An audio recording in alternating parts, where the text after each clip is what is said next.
ಸೂರ್ಯವ್ರು ಬರ್ಲಿ ಅಂತ ಕಾಯ್ತಾ ಇದ್ದೀರಿ, ಒಟ್ಟಿಗೆ ಊಟ ಮಾಡೋಣ ಅಂತ. ಚೆನ್ನಾಗಿದೆ. ಇನ್ಮೇಲೆ ಸ್ವಲ್ಪನೂ ಪ್ರೀತಿ ಇದಿರೋ ಮನುಷ್ಯ ಬರ್ತಾನೆ ಅಂತ ಕಾಯ್ತಿದ್ಯಲ್ಲ, ನಿನಗೆ ಹಾಗಂತ ನೀನ್ ಅನ್ಕೊಂಡಿದ್ಯಾ?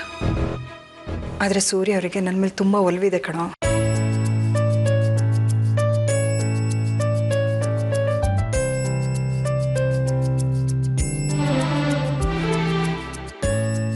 ಅಷ್ಟೊಂದು ಒಲವಿದ್ರೆ ಇಷ್ಟೊತ್ತಿಗೆ ಮನೆಗೆ ಬರ್ತಿದ್ರು ಗೊತ್ತಾ?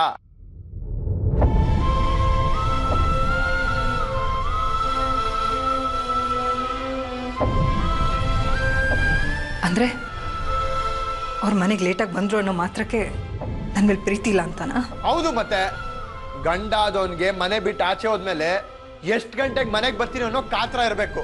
ಮನೇಲಿ ತನ್ನ ಹೆಂಡತಿ ಆದವಳು ತನ್ನ ಗಂಡನ ದಾರಿನೇ ಕಾಯ್ತಿದ್ದಾಳ ಅನ್ನೋ ಆತಂಕ ಇರಬೇಕು.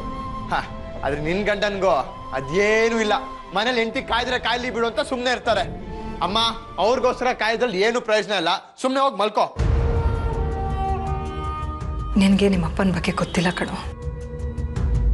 ಯಾಕೆಂದ್ರೆ ನೀನ್ ಚಿಕ್ಕವನಿಂದ ದೊಡ್ಡವನಾಗಿರೋನು. ಅವ್ರು ನಿನಗಿಷ್ಟೆಲ್ಲ ಪ್ರೀತಿ ಕೊಟ್ಟಿದ್ದಾರೆ, ನಿನಗೋಸ್ಕರ ಎಷ್ಟೆಲ್ಲ ಕಷ್ಟಪಟ್ಟಿದ್ದಾರೆ ಅನ್ನೋದು ಗೊತ್ತಾಗಲ್ಲ.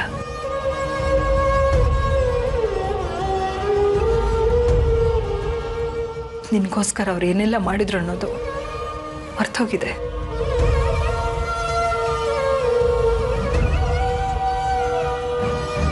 ಆದ್ರೆ ನಾನು ನಿನ್ ಚಿಕ್ಕ ಮಗುವಿಂದ ದೊಡ್ಡವನಾಗೋವರೆಗೂ ನೋಡಿದ್ದೀನಿ. ಚಿಕ್ಕವನಿದ್ದಾಗ ಹೇಗಿದ್ದೆ, ದೊಡ್ಡವನಾದ್ಮೇಲೆ ಏನ್ ಮಾಡ್ತಾ ಇದ್ಯಾ, ಇದೆಲ್ಲ ನನಗೆ ಅರ್ಥ ಆಗುತ್ತೆ ಕಣೋ. ತಾಯಿ ಮಕ್ಕಳಿಗೆ ಜನ್ಮ ಕೊಟ್ಮೇಲೆ ಇವರೇ ನಿಮ್ಮಪ್ಪ ಅಂತ ಹೇಳ್ದಾಗ್ಲೇ ಗೊತ್ತಾಗೋದು ಅಪ್ಪ ಯಾರು ಅಂತ. ಆಗ ಮಕ್ಕಳು ಅಪ್ಪನ ನೆನ್ಪಿಟ್ಕೋತಾರೆ. ಆದ್ರೆ ನಿನ್ನ ಜೀವನದಲ್ಲಿ ಹಾಗಾಗ್ಲಿಲ್ಲ. ನೀ ಹುಟ್ಟಿ ಎಷ್ಟೋ ವರ್ಷಗಳಾದ್ಮೇಲೆ ನಿಮ್ಮಪ್ಪನ ನಾನು ತೋರಿಸ್ದೆ.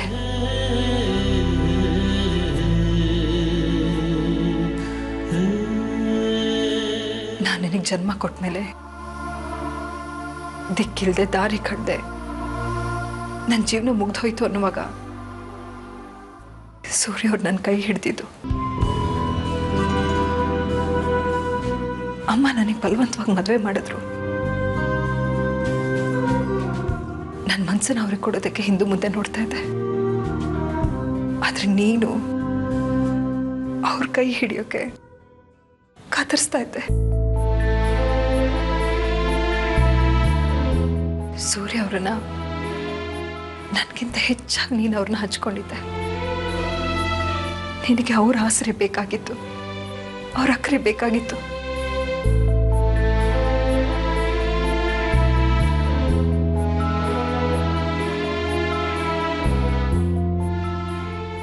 ಅವತ್ತು ನೀನು ಅವ್ರನ್ನ ಅಪ್ಪ ಅಪ್ಪ ಅಂತ ಎಷ್ಟು ಪ್ರೀತಿಯಿಂದ ಕರಿತಾ ಇದ್ದೆ. ಯಾಕೋ ಹೀಗೆ ಮಾಡ್ತಾ ಇದೀಯ? ವಯಸ್ಸಾಗ್ತಾ ಮಕ್ಕಳು ತಂದೆ ಹೆಗ್ಲ ಮೇಲಿರೋ ಬಾರನ್ನ ಹಿಡಿಸ್ತಾರೆ. ನೀನ್ ನೋಡಿದ್ರೆ ತಂದೆನ ತಂದೆ ಅಲ್ಲ ಅಂತ ಹೇಳ್ತಾ ಇದೆಯಲ್ಲ.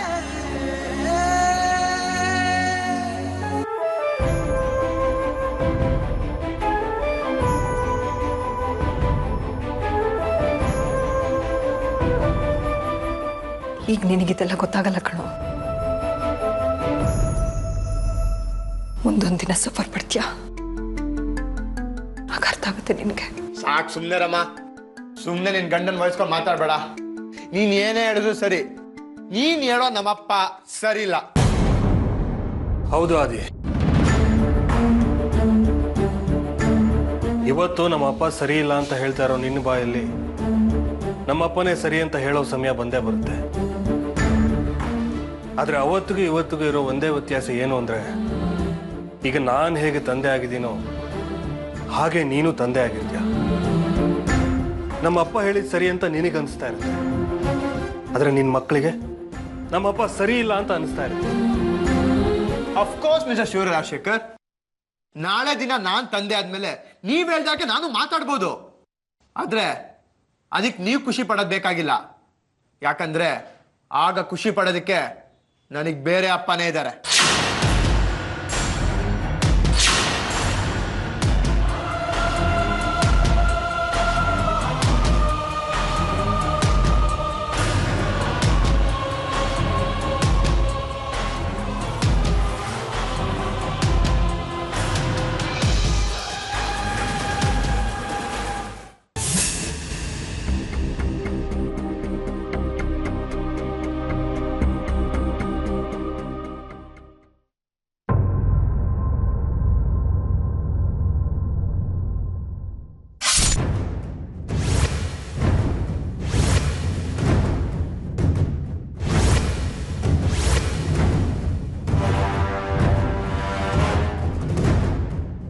ಶಶು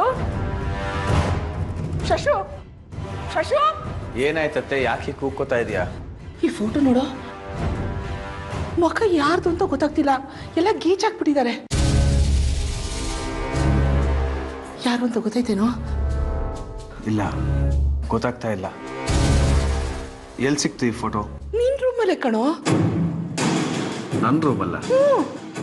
ಶಶು, ಇದನ್ನ ನೋಡಿದ್ರೆ ನನ್ಗೆ ಯಾಕೋ ಗಾಬರಿ ಆಗ್ತಿದೆ ಕಣೋ. ಇದನ್ನ ನೋಡ್ತಾ ಇದ್ರೆ ಆ ಚಕ್ರಿನೇ ಏನೋ ಪ್ಲಾನ್ ಮಾಡ್ತಾ ಇದ್ದಾನೆ ಅಂತ ಅನ್ನಿಸ್ತಾ ಇದೆ.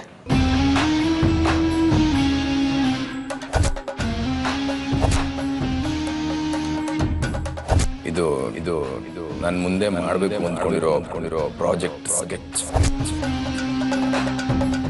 ಹೌದು ಕಣೋ, ನೀನು ಹೇಳೋ ಸರಿನೇ. ಅವನೇನೋ ಪ್ಲ್ಯಾನ್ ಮಾಡ್ತಿದ್ದಾನೆ. ಅವನೊಬ್ಬರೇ ರೂಮ್ನಲ್ಲಿದ್ದಾಗ ಯಾವುದೋ ಮನುಷ್ಯನ ಚಿತ್ರ ಬರೀತಾನೆ, ಅದ್ರ ಮೇಲೆಲ್ಲ ಚುಚ್ಚುತ್ತಾನೆ, ಗೀಚ್ತಾನೆ. ಶಶು, ನನಗೆ ಯಾಕೋ ಭಯ ಆಗ್ತಿದೆ ಕಣೋ. ಮತ್ತೆ ಯಾಕೆ ನಂಗೆ ಇದೆಲ್ಲ ಮೊದಲೇ ಹೇಳಲಿಲ್ಲ ಅತ್ತೆ? ಹೇಳಬೇಕು ಅಂತಾನೆ ಇದ್ದೆ ಕಣೋ, ಆದರೆ ಅವನು ಅದ್ಯಾವುದೋ ಕಂಪ್ನಿ ಪ್ರಾಜೆಕ್ಟ್ ಅಂತಾನೆ ಹೇಳ್ತಿದ್ದಲ್ಲ, ಇದು ಯಾವ ದೊಡ್ಡ ವಿಷಯ ಅಂತ ಸುಮ್ಮನೆ ಆಗ್ಬಿಟ್ಟೆ ನಾನು. ತಪ್ಪು ಮಾಡ್ಬಿಟ್ರೆ ನೀವು. ಈಗ ಯೋಚನೆ ಮಾಡೋಷ್ಟು ಟೈಮ್ ಇಲ್ಲ. ಬನ್ನಿ ಅವ್ರ ರೂಮ್ಗೆ ಹೋಗೋಣ.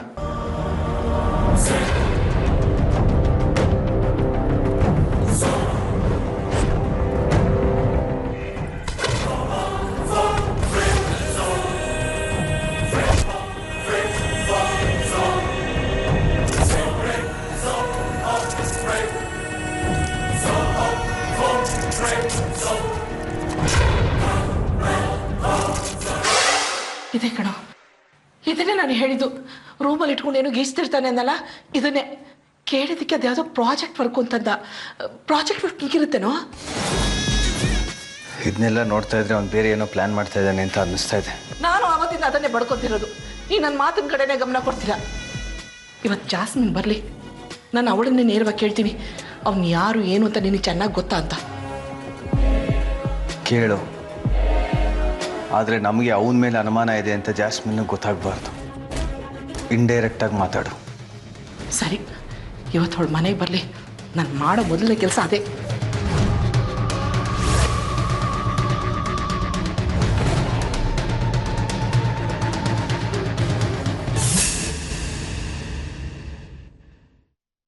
ಸೂರ್ಯವ್ರೆ, ಅವನೇನೋ ಅವ್ನು ಮಾತು ಹೇಳ್ದ ಅಂತೇಳಿ ಅದನ್ನ ಮನಸ್ಸಿಗೆ ಹಚ್ಕೋಬೇಡಿ. ಅವನೇನು ಅಂತ ನಿಮಗೆ ಗೊತ್ತಲ್ವಾ? ಅವನ ಪರವಾಗಿ ನಾನು ಕ್ಷಮೆ ಕೇಳ್ತೀನಿ. ಮಗನ ಮಾತಿಗೆ ಅಮ್ಮನ ಕ್ಷಮೆ, ಸತ್ಯದ ಭೂತಕ್ಕೆ ಸುಳ್ಳಿನ ಮನಸ್ಸಾಕ್ಷಿ, ಕಾಣದ ಪ್ರೀತಿಗೆ ಬೆಳಕಲ್ಲೂ ಅಂಧಕಾರ. ಅವನ ದುಡುಕು ಸ್ವಭಾವ, ಕೋಪದಲ್ಲಿ ಒಂದೆರಡು ಮಾತು ಹೇಳ್ದ. ದಯವಿಟ್ಟು ನೀವು ಅದನ್ನ. ನೀವೇನು ಭಯ ಪಡಬೇಡಿ, ನಾನೇನು ಅವನನ್ನು ಬೈತಾ ಇಲ್ಲ.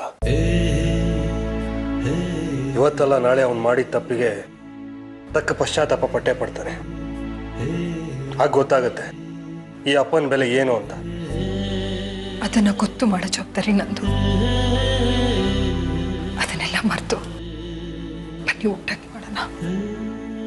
ಬೇಡ ಆರ್ತಿಯವ್ರೆ, ಮನೆ ಒಳಗಿನ ಶತ್ರುಗಳು, ಮನೆ ಹೊರಗಿನ ಶತ್ರುಗಳು ಬೇಡ ಅಂದ್ರೂ ಸಾಕಾಗುವಷ್ಟು ಬಡಿಸ್ತಾನೆ ಇದ್ದಾರೆ. ಅವ್ರು ಬಡಿಸಿದ್ದೇ ತಿನ್ನಕ್ಕಾಗ್ತಿಲ್ಲ ಅಂಥದ್ರಲ್ಲಿ. ಸೂರ್ಯವ್ರೆ, ನೀವು ಬಂದ್ಮೇಲೆ ಊಟ ಮಾಡೋಣ ಅಂತೇಳಿ ನಾನು ಊಟ ಮಾಡದೆ ಕಾಯ್ತಾ ಇದ್ದೆ. ಬನ್ನಿ ಒಟ್ಟಿಗೆ ಊಟ ಮಾಡೋಣ ಪ್ಲೀಸ್.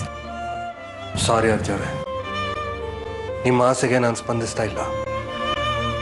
ಹಾಗಂತ ನಾನು ಮುನ್ಸ್ಕೊಂಡಿದ್ದೀನಿ ಅಂತಲ್ಲ. ಬರಬೇಕಾದ್ರೆ ಶೋಭಾ ಮನೆಯಲ್ಲಿ ಊಟ ಮಾಡ್ಕೊಂಡ್ಬಂದೆ. ನೀವು ಊಟ ಮಾಡಿ.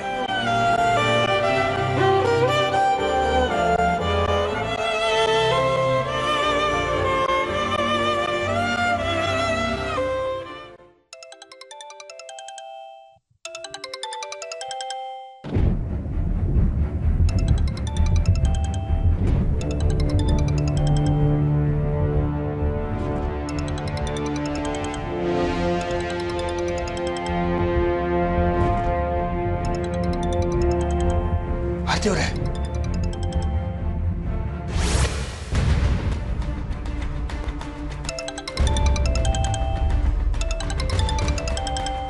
ಏನಾಯ್ತು?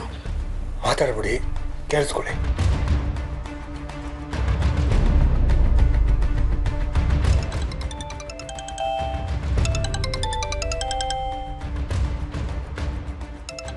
ಫೋನ್ ರಿಂಗ್ ಆಗ್ತಾ ಇದೆ. ಅದು ಗೊತ್ತು. ಇಷ್ಟೊತ್ತಲ್ಲಿ ಯಾರು ಫೋನ್ ಮಾಡಿರ್ತಾರೆ? ಎಲ್ಲ ಕಡೆ ಒಂದೇ ತಿರುಗುತ್ತೆ. ಇದು ಯಾವ ಕಡೆ ತಿರುಗಿಸೋದು? ಹಿಂಗ ಒಳಗಡೆ ಇರೋದು ಅಜ್ಜಿ ತಾನೆ? ಹೌದು. ಅವ್ರ ಹತ್ರ ಫೋನ್ ಇದೆಯಾ? ಇದೆ. ಇಷ್ಟೊತ್ತಲ್ಲಿ ಯಾರು ಫೋನ್ ಮಾಡಿರ್ತಾರೆ ಅವ್ರಿಗೆ?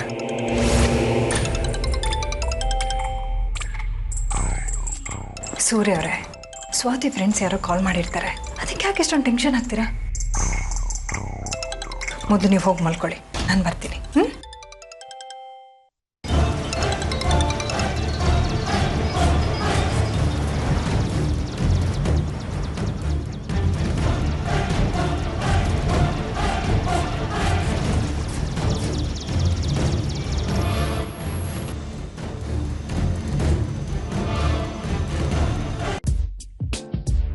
ಆದ್ಯಾವ್ರೆ ತಗೊಳ್ಳಿ ಕಾಫಿ. ಸ್ವಾತಿ, ಕಾಫಿ ಸಪ್ಪೆ ಇದೆ. ಹೌದಾ? ಕೊಡಿ, ಸಕ್ಕರೆ ಹಾಕೊಂಡು ಬರ್ತೀನಿ.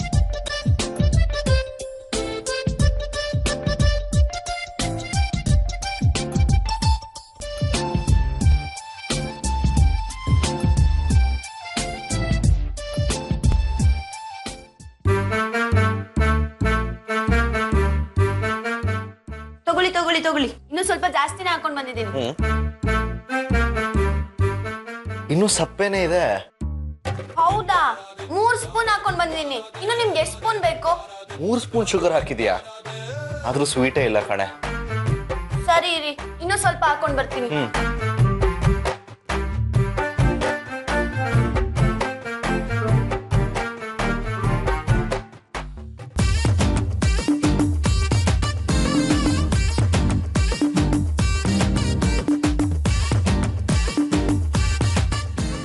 ತಗೊಳ್ಳಿ, ಸಕ್ಕರೆ ಹಾಕೊಂಡ್ ಬಂದಿದ್ದೀನಿ.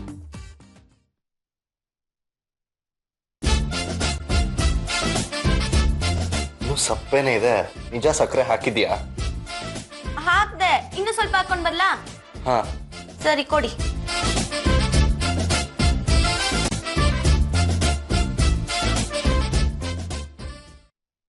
ಸ್ವಾತಿ, ಆಗ್ಲಿಂದ ಕಾಫಿ ಶುಗರ್ ಹಾಕ್ತಾನೆ ಇದೆಯಾ? ಏನಾಯ್ತು? ನೋಡಿ ಆಂಟಿ, ಆರ್ಯ ಅವ್ರಿಗೆ ಎಷ್ಟೇ ಶುಗರ್ ಆಗಿ ತಗೊಂಡೋಗಿ ಕೊಟ್ರು ಸ್ವೀಟ್ ಇಲ್ಲ ಅಂತ ಹೇಳ್ತಿದ್ದಾರೆ. ಅದಕ್ಕೆ ಸಕ್ಕರೆ ಡಬ್ಬನೇ ತಗೊಂಡ್ ಹೋಗ್ತಾ ಇದೀನಿ. ಸ್ವಾತಿ, ಅದ್ ನಿಲ್ಲಿಡು.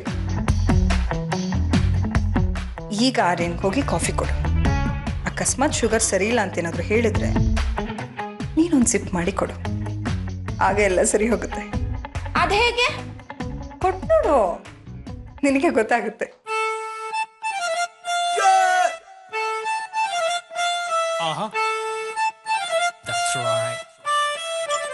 ತಗೊಳ್ಳಿ, ಇನ್ನು ಜಾಸ್ತಿನ ಹಾಕೊಂಡ್ ಬಂದಿದ್ದೀನಿ. ಇದೇನೆ ಮನೇಲಿ ಸಕ್ಕರೆನೇ ಇಲ್ವಾ? ಖಾಲಿ ಆಗಿದ್ಯಾ? ಸ್ವೀಟೇ ಇಲ್ಲ.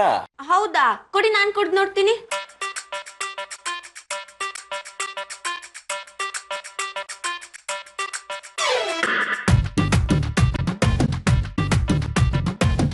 ಸಕ್ಕರೆ ಜಾಸ್ತಿನೇ ಇದೆಯಲ್ಲ? ಹೌದಾ? ಕೊಡು.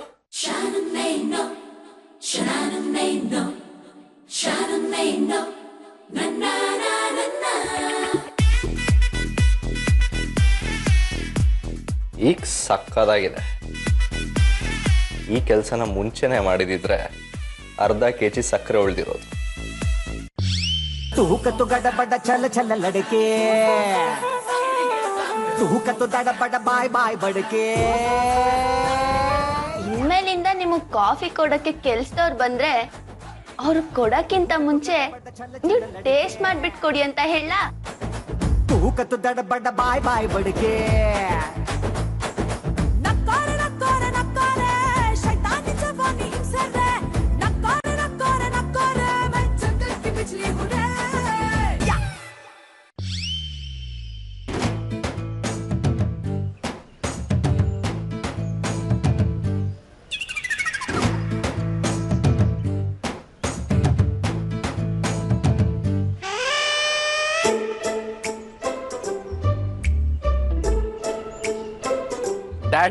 ಅಮ್ಮ ನಂಗೆ ಡ್ಯೂಟಿಗೆ ಲೇಟ್ ಆಯ್ತು, ಬರ್ತೀನಿ.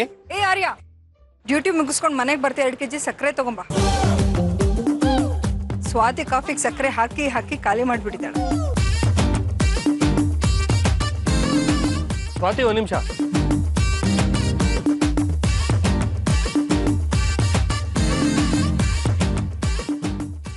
ನಿನಗೆ ಸ್ವಲ್ಪನಾದ್ರೂ ಜವಾಬ್ದಾರಿ ಬೇಕಲ್ವಾ? ದೊಡ್ಡವರಿಗೆ ತೊಂದರೆ ಕೊಡಬಾರ್ದು ಅಂತ ಗೊತ್ತಾಗಲ್ವಾ ನಿಂಗೆ? ಯಾಕೆ ಅಂಕಲ್, ನಾನೇನಾದ್ರು ತಪ್ಪು ಮಾಡದ್ನಾ? ಒಂಥರ ತಪ್ಪೆ. ಪಾಪ ಅಜ್ಜಿ ರಾತ್ರಿ ಎಲ್ಲ ನಿದ್ರೆ ಬರಲ್ಲ ಅಂತ ಒದ್ದಾಡ್ತಿರ್ತಾರೆ. ಅಂಥವರಿಗೆ ಹೀಗೆ ತೊಂದರೆ ಕೊಡೋದು ಸರಿನಾ? ನೀನು ನಿನ್ನ ಮೊಬೈಲ್ನ ರಾತ್ರಿ ಅಜ್ಜಿ ರೂಮಲ್ಲೇ ಬಿಟ್ಟು ಹೋಗಿದ್ಯಾ?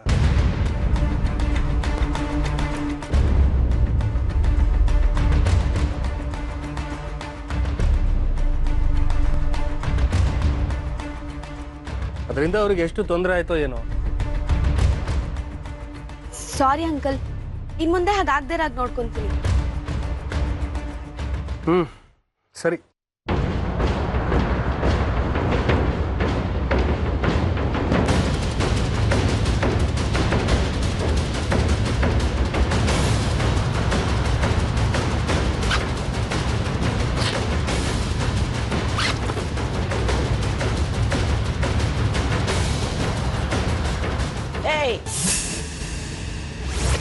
ಇಲ್ಲಿ ಏನ್ ಮಾಡ್ತೀಯ? ಏನ್ ಹುಡುಕಾಡ್ತಾ ಇದ್ಯಾ? ಇಲ್ಲಿ ನಿನ್ಗೇನ್ ಕೆಲ್ಸ? ಅದು ಅಜ್ಜಿ, ನಿಮ್ ಮೊಬೈಲು ರಾತ್ರಿ ಅಂಕಲ್ಲು. ಅಷ್ಟೇ ತಾನೇ? ನೀನು ತೆಪ್ಪಗಿರು, ಅದ್ರ ಬಗ್ಗೆ ನೀನು ತಲೆ ಕೆಡ್ಸ್ಕೋಬೇಡ. ಅದಾಗಲ್ಲ ಅಜ್ಜಿ. ಹೇಳಿದ್ನಲ್ಲ, ಸುಮ್ಮನೆ ಇರು. ಅದರ ಬಾಯಿ ಮುಚ್ಚಿದ್ದೀನಿ. ಏನು ಆಗಿಲ್ಲ ಅಂತ ನೀನು ತೆಪ್ಪಗಿರು. ಮುಂದೆ ಏನು ಮಾಡಬೇಕು ಅಂತ ನನಗೆಲ್ಲ ಗೊತ್ತಿದೆ. ಅಜ್ಜಿ, ನೀವು ತುಂಬಾ ಹುಷಾರಾಗಿರ್ಬೇಕು. ಸ್ವಲ್ಪ ಏನಾದ್ರೂ. ಏಯ್, ನಾನು ನಿನ್ನ ಅಜ್ಜಿ. ಏನು ಮಾಡಬೇಕು ಏನು ಮಾಡಬಾರ್ದು ಅಂತ ನನಗೆ ಎಲ್ಲ ಗೊತ್ತಿದೆ. ನೀನು ಬಾಯಿ ಮುಚ್ಕೊಂಡು ತೊಲಗು. ಅದಕ್ಕೆ ರೀ ಜನ ಪೊಲಿಟಿಷಿಯನ್ಸ್ಗೆ ಬಾಯಿ ಬಂದಾಗ ಬೈಯೋದು. ಯಾರೋ ಒಬ್ರು ಮಾಡೋ ಕೆಟ್ಟ ಕೆಲಸಕ್ಕೆ ಎಲ್ರಿಗೂ ಕೆಟ್ಟ ಹೆಸರು. ನಾನು ಅವತ್ತೇ ಹೇಳಿದ್ನಲ್ಲ ನಿಮಗೆ. ಹಾಂ ಸರಿ ಬಿಡಿ, ನಾನು ಆಫೀಸಿಗೆ ಬಂದು ಮಾತಾಡ್ತೀನಿ. Okay bye. ಏನಾಯ್ತು ಸೂರ್ಯ ಅವರೇ? ಅದೇ ಆರ್ತಿ ಅವರೇ, ಮಾಮೂಲಿ. ಪಕ್ಷದಿಂದ ಪಕ್ಷಕ್ಕೆ ಹಾರೋದು, ದುಡ್ಡಿನ ಆಸೆಗೆ, ಅಧಿಕಾರದ ಆಸೆಗೆ ನಮ್ಮ ಪಕ್ಷದಲ್ಲೇ ಇಟ್ಕೊಂಡು ಆಪೋಸಿಷನ್ ಪಾರ್ಟಿಗೆ ಸಪೋರ್ಟ್ ಮಾಡೋದು. ತೆರೆ ಮೇಲೆ ಬರೋ ನಟರು ಮುಖಕ್ಕೆ ಬಣ್ಣ ಹಚ್ಕೊಂಡು ಆ್ಯಕ್ಟ್ ಮಾಡ್ತಾರೆ, ಆದರೆ ನಮ್ಮವರು ಹಾಗೆ ಆ್ಯಕ್ಟ್ ಮಾಡ್ತಾರೆ. ಈಗ ಯಾರು ಮೋಸ ಮಾಡಿ ಪಾರ್ಟಿ ಚೇಂಜ್ ಮಾಡಿರೋದು? ಅದೇ ಆ ಪಾಟೀಲ. ಅವ್ರು ಚೆನ್ನಾಗಿದ್ರಲ್ಲ ಸೂರ್ಯ ಅವರೇ? ಚೆನ್ನಾಗೇ ಇರ್ತಾರೆ, ಅದರ ಒಳಗೆ ಸ್ಕೆಚ್ ಹಾಕ್ಕೊಂಡು ನಂಬುದವ್ರಿಗೆ ಮೋಸ ಮಾಡಿ ಕಾಲಲ್ಲಿ ಒದ್ದು ಹೋಗ್ತಾರೆ. ಅದಕ್ಕೆ ಹೇಳೋದು, ಬೆಳ್ಳಗಿರೋದೆಲ್ಲ ಹಾಲಲ್ಲ ಅಂತ. ಅಮ್ಮ, ನನ್ನ ಜೀವನದಲ್ಲಿ ಒಂದು ಮಹತ್ವವಾದ ಕೆಲ್ಸಕ್ಕೆ ಹೋಗ್ತಾ ಇದ್ದೀನಿ. ನನಗೆ ನಿನ್ನ ಆಶೀರ್ವಾದ ಬೇಕಮ್ಮ. ಒಳ್ಳೇದಾಗ್ಲಿ ಕಡೆ, ನೀನ್ ಮಾಡೋ ಪ್ರತಿ ಕೆಲಸದಲ್ಲಿ ಯಶಸ್ಸಿಗ್ಲಿ. ನನಗೆ ನಿನ್ನ ಆಶೀರ್ವಾದ ಒಂದಿದ್ರೆ ಸಾಕಮ್ಮ. ನಾನು ನನ್ನ ಗುರಿನ ತಲುಪ್ತೀನಿ. ಅದೇ ಏನ್ ಮಾಡ್ಬೇಕು ಅಂತಿದ್ಯಾ? ಮರಕ್ಕಿಂತ ಮರ ದೊಡ್ಡದು ಅಂತ ಹೇಳ್ತಾರಲ್ಲ, ಹಾಗೆ ನಾನು ಯಾರಿಗೂ ಕಮ್ಮಿಲ್ಲ ಅಂತ ತೋರ್ಸಕ್ ಕೊಟ್ಟಿದ್ದೀನಿ. ನಾನೇನು ಅಂತ ಕೆಲವರಿಗೆ ಅರ್ಥ ಮಾಡಿಸ್ಬೇಕಲ್ವಾ? ಅದಕ್ಕೆ ನನ್ನ ದಾರಿನ ನಾನೇ ಕಣ್ಣಿಡಿಯಕ್ಕೆ ಹೋಗ್ತಾ ಇದ್ದೀನಿ. ನನ್ನ ಆಶೀರ್ವಾದ ತಗೊಂಡ ಹಾಗೆ ನಿಮ್ಮಪ್ಪನ ಆಶೀರ್ವಾದನೂ ತಗೋ. ಅಪ್ಪನ ಆಶೀರ್ವಾದನ?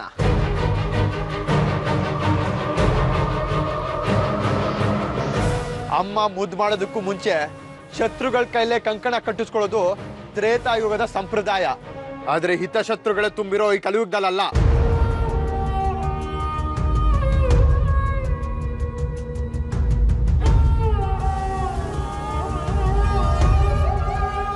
ಸೂರ್ಯ ಅವರೇ, ಅದೇ ಅವನ ಮಾತಿಂದ ನನಗೇನು ಬೇಸರ ಆಗಿಲ್ಲ.